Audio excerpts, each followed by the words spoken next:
For Biblical Archaeology Tuesday, I'm going to start a series on writing, the history of writing, concentrating on and solely on the writing in the Mesopotamia area, because this is the area that affects the writing of the Bible. How and when and what kind of writing came about. It's a huge subject, so probably we'll spend a few weeks on it, but it's really fascinating, to know when was the Bible really written and what language was it written in. Definitely not in today's biblical Hebrew. What kind of script was it? So was writing invented then?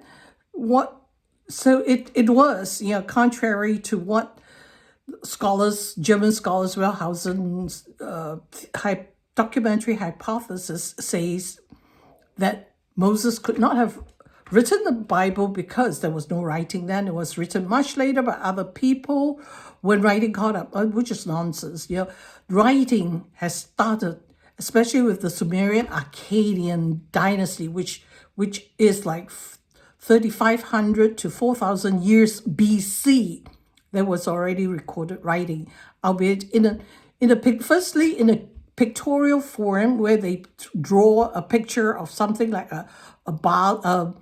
some sheaves of barley. So that is barley. You're going to count. Maybe firstly it's for accounting purposes. How many barrels of barley goes into the granary? How many goes out? So you have the picture of the barley sheaf, and then you said 1 2 3 / 1 2 3 /. That's the first basic writing, and later developed into alphabetical writing. So cuneiform alphabet, albeit what's cuneiform? Wedge.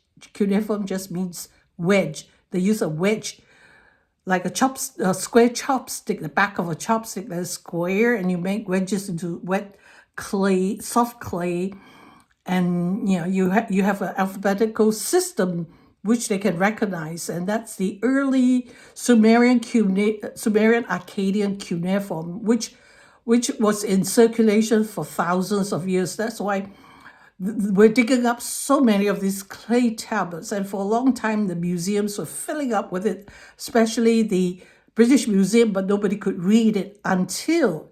So there are two important discoveries that assisted in the decipherment of cuneiform, just as the Rosetta Stone led to the reading of the hieroglyphics. The Behistun inscription, which later in this post will demonstrate, helped the decipherment of cuneiform. And these are two very important developments, and cuneiform predates hieroglyphics actually. So initially it was very simple, and later, you need to codify, besides accounting, you need to codify laws, you need to codify religious worship, and that was what it was used for, and even literature, as in the Epic of Gilgamesh, which I will touch on later. So enjoy this series.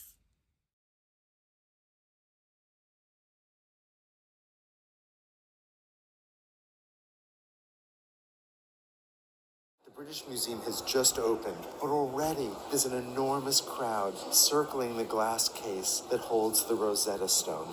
So we're not looking at this object in a museum because it's a work of art. And it's certainly not beautiful. We value this ancient object largely for its modern history as the key to deciphering the writing system that the Greeks called sacred writing, hieroglyphics. The Rosetta Stone is located in the middle of the gallery that contains ancient Egyptian art. And as we look around, it's so clear how important writing was to ancient Egyptian art. There's almost no ancient Egyptian work of art that doesn't also include writing.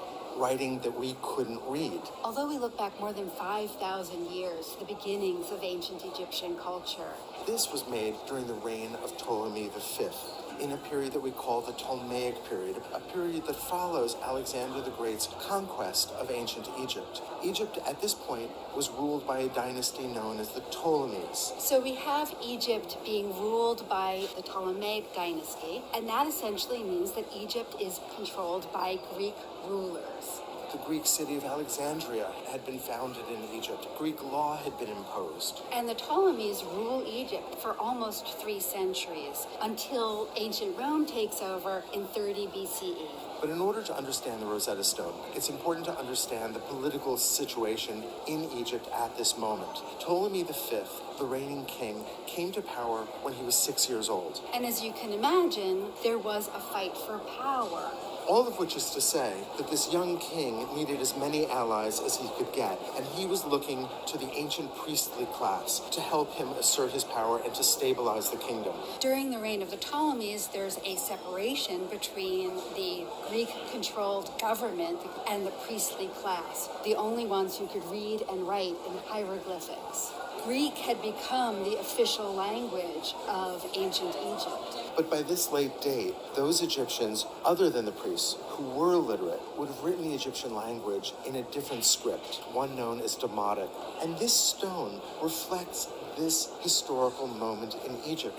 At the very top, we've got hieroglyphics, the sacred writing of the priests. In the center, the Demotic script. And at the bottom, we have ancient Greek.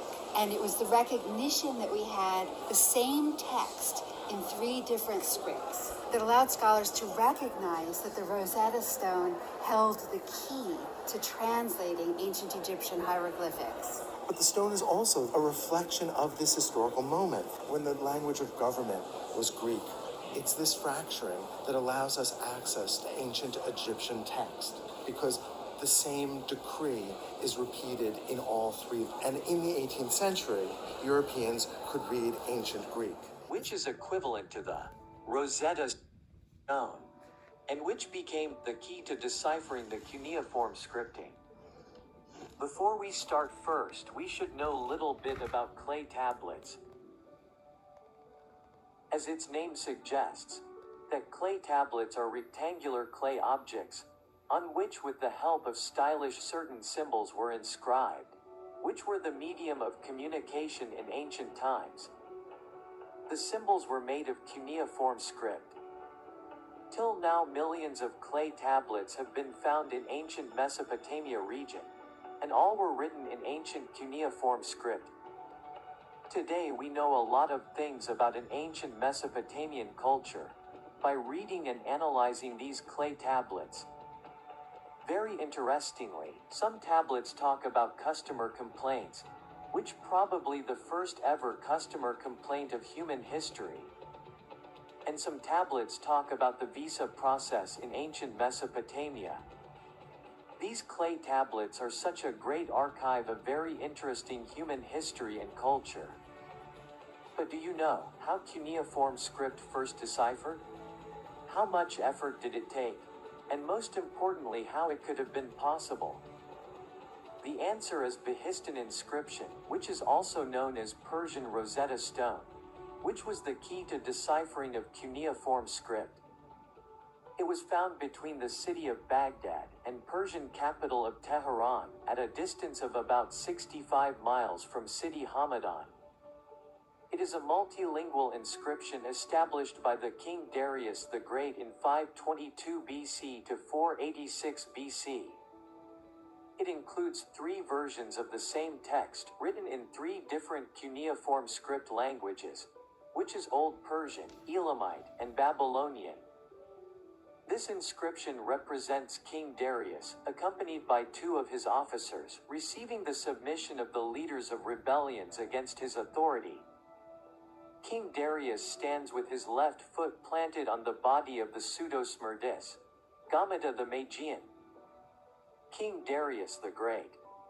In front of him stand 9 rebel leaders roped together by their necks, and having their hands bound behind their back.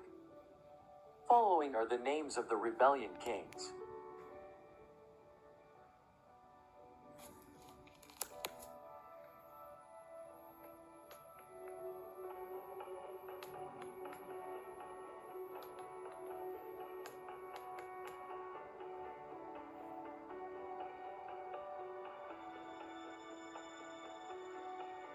How did Behistun inscription help in deciphering cuneiform scripting?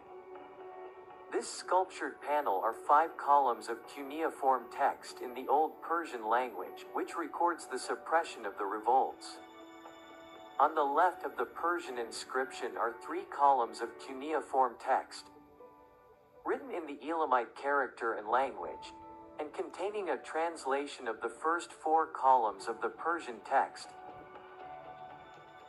On 2 faces of an overhanging rock, above, the Elamite version, and to the left of the sculptures, is a single column of cuneiform text, written in the Babylonian character and language, containing a translation of the first 4 columns of the Persian text.